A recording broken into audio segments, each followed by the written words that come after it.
the Citizen channel. That we're all staying safe and well. I'm going to take you back not so long ago to the 27th of August 2023 as we do our I Didn't Know That. We have a look through the match day programme, and this is of course the one at Bramall Lane, Sheffield United versus City, match day 3 of the Premier League. So we're going to have a look through this. So nice cover, good cover, Erling on the front as well. I like it where the opponents put their player, but they put one of our players on as well. I do like that. It's nice design as well. One of the nicer design programmes this season of all the programmes we're doing.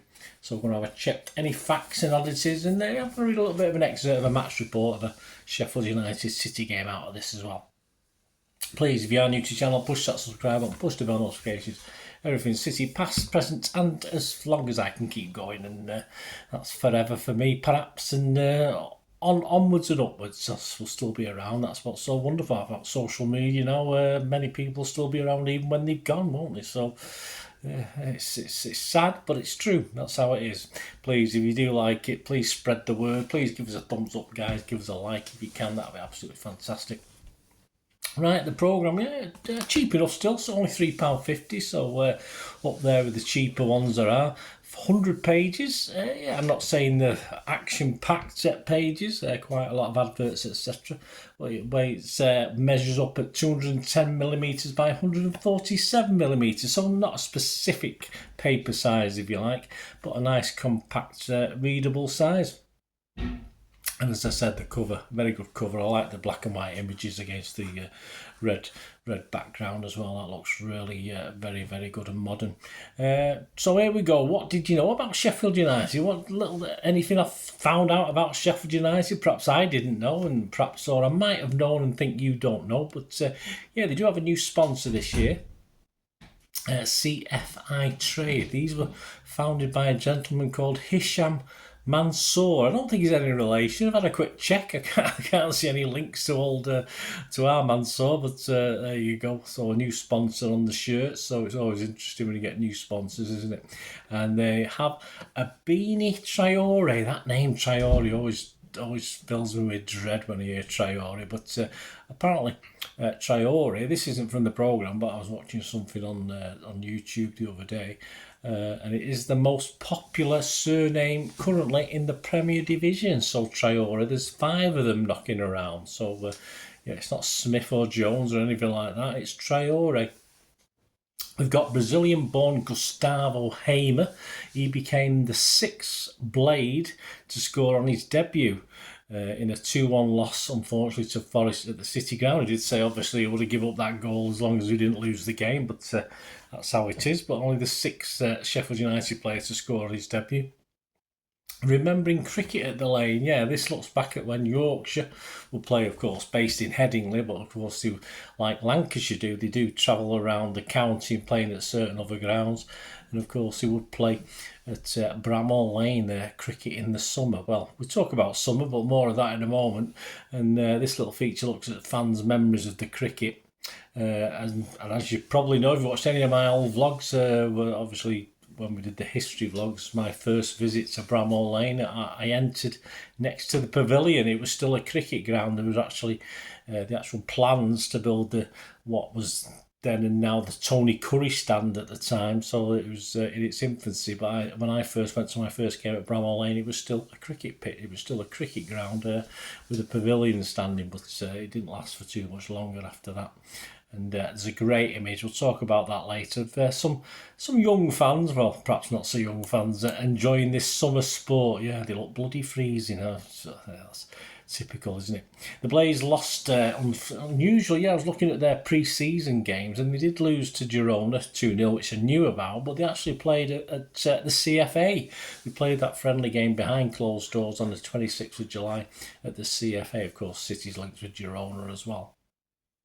What about Sheffield United and City? What have we got? Well, Through the Lens took us City fans at least grudgingly back to the February 1992.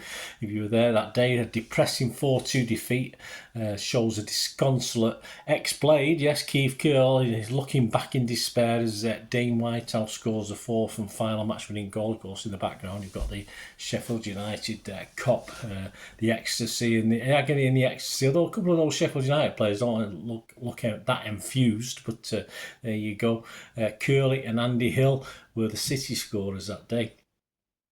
Us versus them is by Paul Holland. It features, as you'd expect, another defeat for us, another loss, this time back on the 22nd of January 2000. We'll have a look at that in a moment. And 70s legend Tony Curry remembers nicely and warmly games against City, and also he was best mates with Buzzer and mates with Peter Barnes, Corrigan, Colin Bell as well, as sort of his England colleagues, if you like, at the time. And on City specifically, we've got 9 pages, a nice double page image there of the Etihad looking from the west, and some good correct stats as far as I can see. I had a quick look at the stats, you all seem pretty much up to scratch, not far out. And the boys are back in town is an interesting little article. As football historian Lee Edwards looks at players who left and then come back to City. So, that includes people like Dennis Law. You had Peter Barnes. He apparently, I've not checked this, but he apparently scored 15 goals in 123 games. I just thought it was more than that. I thought he scored lots more than that. Ray Ranson, of course, he did the same. He had a spell as Coventry chairman. I forgot all about that. Of course, other players to leave and come back include the likes of Dennis Stewart, Ian Bishop and Sean Wright-Phillips. And to finish a little programme, let's go back to that Back to Us feature by Paul Holland. And it's the match report on Sheffield United 1, Manchester City 0 on the 22nd of January 2000. That season we actually only failed to score in 5 league games, so this was one of those games. Michael Brown showed his former club what they were missing weeks after scoring a 375k move from Main Road to Bramall Lane, netting the only goal in this 1-0 win. Typical. The midfielder had impressed whilst on loan at Portsmouth in Neil Warnock's first match in charge. Unwanted by them, City boss Joe Royal Warnock swooped to sign the talented midfielder who would become a Blades icon. The Blades were in a quick transformation period after suffering the effects of Adrian Heath's short reign. Despite little to no money, Warnock stepped in and quickly transformed the club and steadied that ship. The then England under-21 midfielder captured the headlines when he collected and controlled Rob Kozluk's pass before his volley was enough to beat City keeper Nicky Weaver 5 minutes before the break. The strike was his first in United colours and in front of 6,000 travelling City supporters. Yeah, we always took plenty of fans to Sheffield United. Rowe was furious with this side's performance, but this only highlighted United's dominance throughout. It doesn't matter who scored the goal, he said. It's just sod's law it was him. What matters is that we were desperately poor. It was easily our worst performance of the season. It happens. The victory came through hard work and determination, ferociously closing City down throughout. And with Stuart Murphy and Lee Sanford in the heart of the defence winning key aerial battles, this was a gritty 3 points.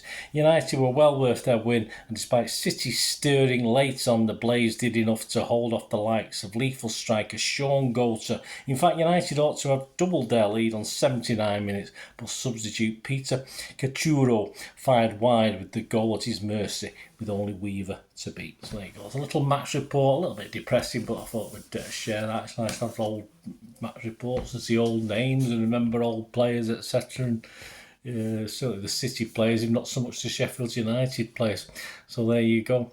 Image of the day. We do have an image. It has to be the rain-coated, overcoated fans on the wooden benches, isn't it, watching the cricket on a typical English summer's day in South Yorkshire or Lancashire, wherever you want to be. That's tended to be like it. And it wasn't a young crowd in those days, was it? I think probably a younger crowd now than we got in those days, but perhaps he got a little bit. Perhaps he got a free cup of tea or something. I'm not too sure. Perhaps there's some perks to go and watching the cricket for the, let's say, the older generation at the time.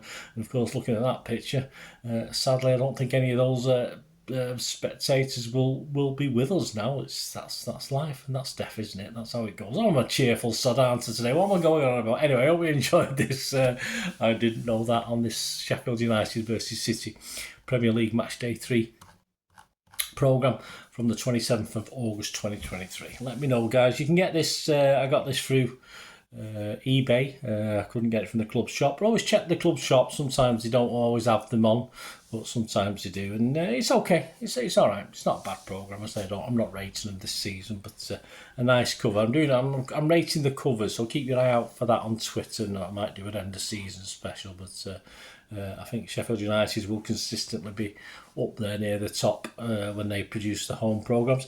As this season, it looks as though City might be as well there. So there's a shock anyway.